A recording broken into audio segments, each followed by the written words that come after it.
certainly my observations and the observations from the indicators are that staff have unprecedented choice, and that any staff member who is a satisfactory performer or better, in terms of your management team, you should be looking at these things regularly, and you should be looking at retention being a risk. Even looking at some of the benchmarking stuff that our team puts together, some roles that were at a certain level a few months ago are now at a level 10 to 20,000 above that some few months later. So this is obviously, for those who understand basic economics, supply and demand. When there's a shortage of people in the market and there's still a demand for those people, then ultimately prices go up. And the same thing happens in employment, is that ultimately if there's a shortage and people are seeking those people, then prices go up.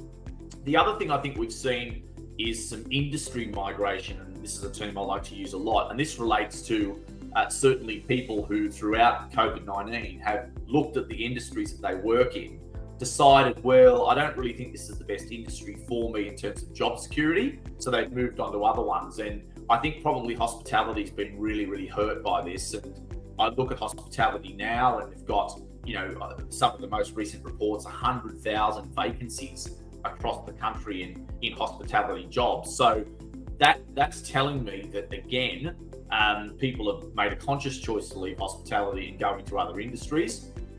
But people still want to go out and eat. So you've got obviously this situation where there's a lot of competition for that as well. I think that'll heat up even more later in this year. At the moment, people are a little bit reluctant to go out in some areas. Some people still kind of, staying at home, scared of perhaps going out in public. But that will heat up as hospitality improves again later into 2022, I would anticipate. The other thing I would say we're seeing a real expectation on is flexible working arrangements. Now, some employers may not like this. Some employers may not like working from home arrangements and just love having everyone sitting in their office 5 days a week. But it's almost now irrelevant what the business kind of feels about these things. Well, it is relevant, but it's not as relevant, because ultimately what we've got now is an expectation of flexible working arrangements, and that's going to be a point of competition for people going from one role to the next. And some employers, you think about it logically, if role one is paying $80,000 a year and role two is paying $80,000 a year, and they're both full time and they're both about the same distance from the person, but one's offering 3 days a week working from home and the other's offering none, well, all else being equal, some of those arrangements are being used as ways to attract people from one job to another, or to try and put themselves ahead of the market on finding some non-monetary ways of providing something that's desirable for people. So again, we're seeing an expectation around that. I encourage all employers to seriously consider that. I'm not saying it's perfect. I'm not saying every person who works from home is effective, but I think it's an expectation now that employers really have to consider, because that's what the market is demanding. So something really to think about in that regard. I think the other thing that's very important at the moment is identifying who your key personnel are in your organization. Just engaging. You're going to have to engage with those people a lot more than you used to. More regular catch-ups about their future, where you see them in the organization, the business, reviewing their roles, benchmarking their roles to understand, are we paying the right sort of salaries? Are we providing, comparable conditions in the market?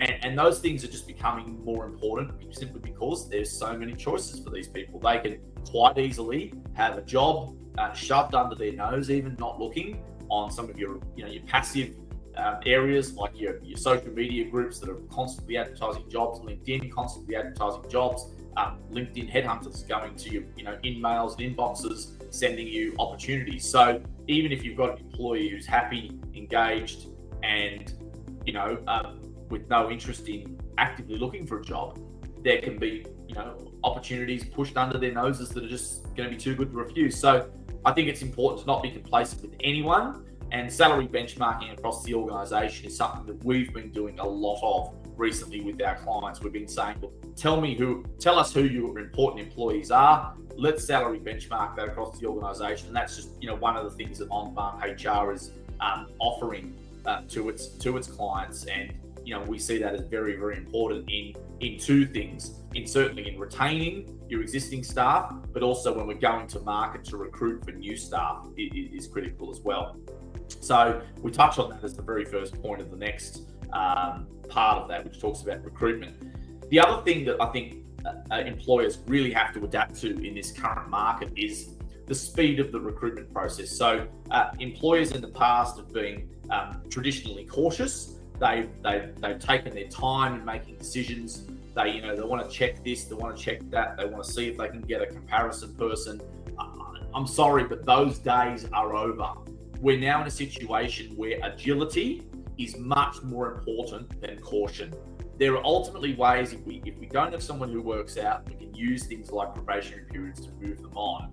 But it's no good if we can't get those people in the first place. And we literally have some clients now, and this is probably going to sound like a fairly on the edge kind of version of this, but we have some clients now that are working with us on literally application coming in, 24 hours, first 24 hours reviewing those applications, absolutely critical. Less if possible, first 12 hours. Interview, phone screening straight away within the first 24, 36 hours, interviewing very quickly, offer, and just making fast decisions. And some of those processes are going from go to woe in 72 hours. And I know that's probably that sounds very, very fast and probably makes a number of employers very, very nervous. But ultimately, the market at the moment moves fast, and agility is winning over caution. So if you're a cautious employer, if you're the type of person who likes to do a lot of checks and likes to think about these things for a lot of time, you're going to have to adapt, and you're going to have to be comfortable with making hiring decisions where you may not know everything about a candidate, where you may not have had enough time to consider everything. It is really about making the right decisions. And look, a lot of the things that we do in the lead up to the recruitment process try and improve that decision-making framework, the salary benchmarking and these sorts of things. And the other thing to remember is that you may only get one candidate that meets your criteria. Some employers, I think, where they may go wrong is that they look for, they want someone to compare the person to. And I always think that's a dangerous strategy, because you're ultimately waiting for another person who may not come, and you've got a candidate you might lose in the meantime. So again, I would talk about agility, talk about that trumping that caution. If you need to compare the person to someone else, we'll compare them to something that you recruited, or someone you recruited last time around, or in the last round of recruitment this time last year. Don't be obsessed or bogged down with looking at them against current other candidates that might be there. Full-time positions is important. We've still got some clients that are going to market with casual roles, particularly in blue-collar environments. I think that's it's very, very hard to place those roles unless it suits the individual circumstances. Again, I know the business would rather have someone who's a casual employee, potentially with a view to permanency later, but frankly, unless you're paying absolute top dollar for those roles, the full-time roles out there are so many that, again, candidates have just got so many other better choices than your casual role that you're putting up. So again, full-time positions is something that's critical, and it probably goes to that underemployment number we looked at before. That certainly paints the picture that there's probably, based on those indicators, certainly more of a push towards full-time employment right now. The other thing that's very important is targeting passive candidates. So when we talk about passive candidates, we talk about using social media, finding ways to bring more candidates back to the ads we've run, or finding other ways to get the candidates. So another passive strategy that we use for our clients is using Seek Talent Search. We will sometimes use InMails. We will sometimes look at community job boards. and other ways of bringing people, multiple job boards as well. And we'll try and find other ways of bringing potential candidates and passive candidates back to the roles that our clients are looking for. So again, if anyone's got any questions about that, feel free to put it into the Q&A box, and happy to assist with that a little bit further. So I just wanted to touch on a question I've got here. Offering full-time employment is risky now on so many levels. 100% agree.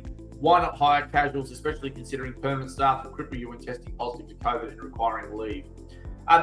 Thank you very much for that question. And I would say to that a few things. I would say, first of all, offering full-time employment is risky. It may be risky right now. That's true.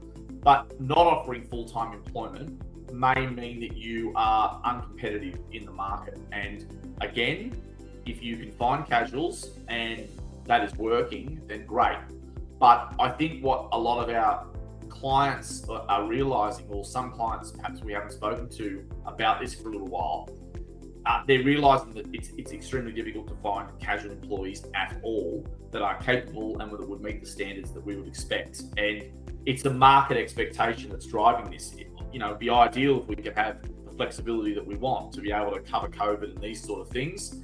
I'll take the second part of your question, testing positive to COVID and requiring leave. I think we need to think of this as I think the only choice we've got is to think of this as a short-term problem.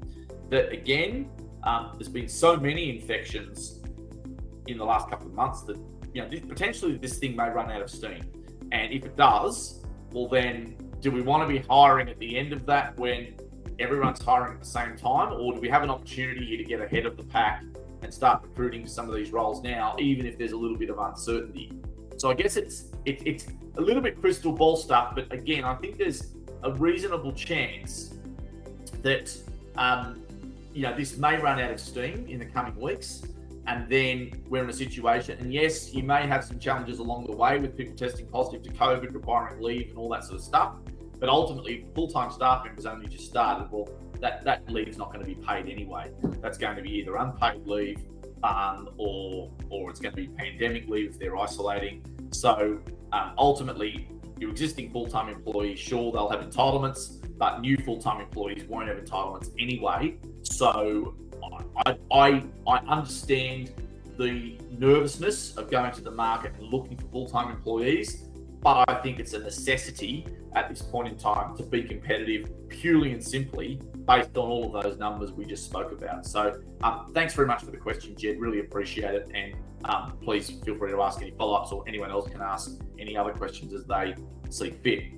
What I want to talk about next with you all is a little bit about how we would go about a recruitment campaign at On Demand HR. And this is a strategy that we talk about with all of our clients, and it really requires the client to understand exactly what we're doing and why we're doing it. And I wanted to first of all give everyone the opportunity to access a free recruitment campaigns training course we've put together for clients. So this will tell you all the secrets that we've got around how we go about a recruitment campaign. If you want that training for yourself, it's a really informative module that we've got. I think it takes about 30 minutes or something like that. Please send an email to training@ondemandhr.com.au. Andrew Coletta, our operations manager, will set you up with links to the training. But basically, I just wanted to briefly talk about what would be involved in a recruitment campaign at a high level. The training goes into this a little bit further. So first and foremost, the first thing we do when a client is looking for someone, or we identify that a client needs to hire a person, is we normally put together a position description for the role. And I think that's pretty self-explanatory. Most people understand what that is. We then really start getting into step 2, which is the salary definition and benchmarking. And that's where we go away, look at what the role that the client is looking for, and look at the benchmark before going to market. Now, the reason we do that is because some clients come with unrealistic expectations. They come and say, we want to hire a sales rep. Yeah, we're looking for a gun. Oh, we're prepared to pay them, $40,000, but there's a massive comms we're prepared to offer. And we go to the market, and unfortunately, whilst it sounds like a nice idea, the benchmarking shows that the client's completely out of touch with what the market may demand.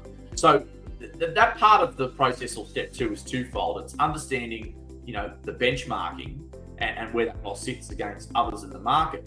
But it's also about defining the role properly. And sometimes clients will go to the market with what we call internal jargon.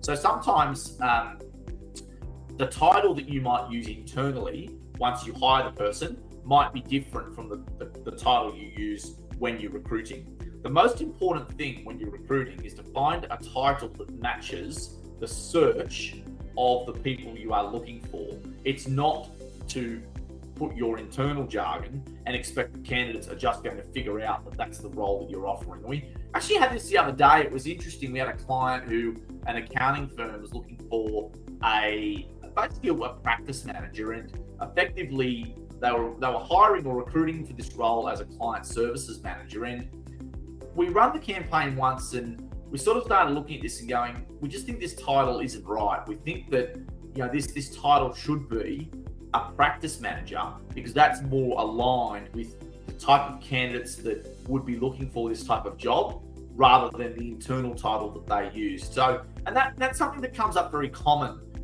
with clients, is just trying to get them to understand that the title we go to market with has to be the best title for a search, not to match the internal language that's used. So sometimes the two will match, but sometimes they don't.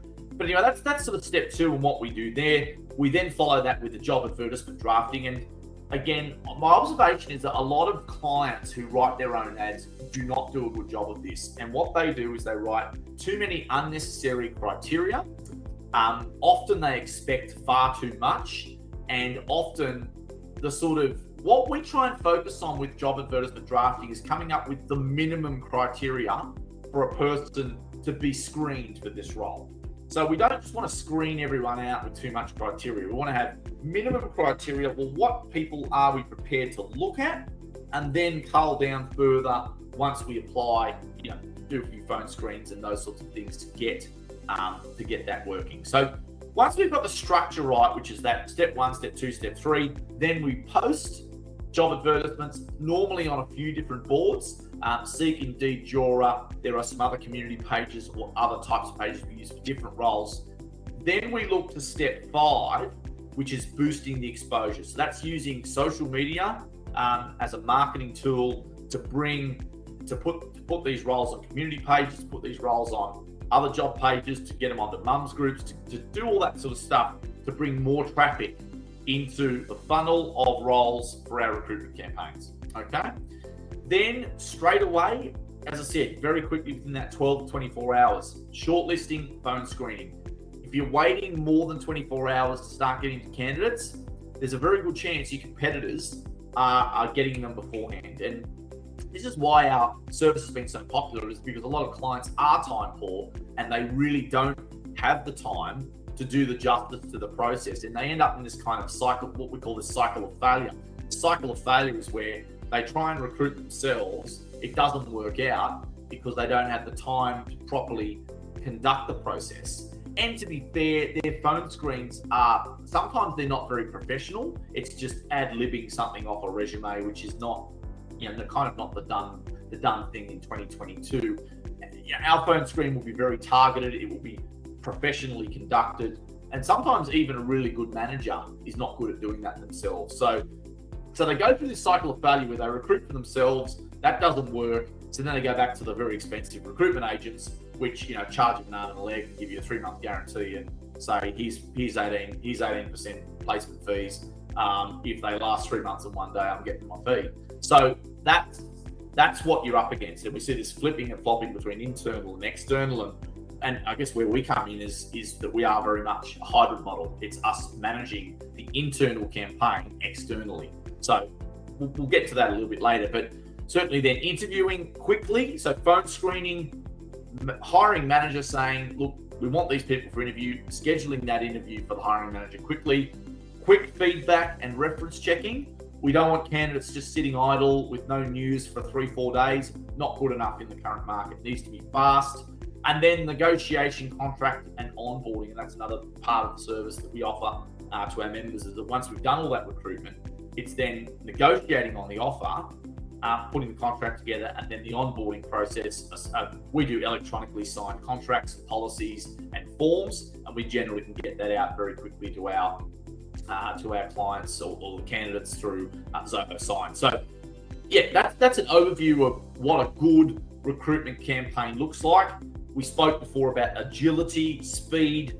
Those things at the moment are absolutely critical. And once again, for those really interested in learning more detail about how to be successful in recruitment, just send an email to that training at ondemandhr.com.au. For those who are interested in us actually working on some of their campaigns, happy to give you an initial, strategy overview, before even incurring any costs. So that's another thing that's there available for people listening today.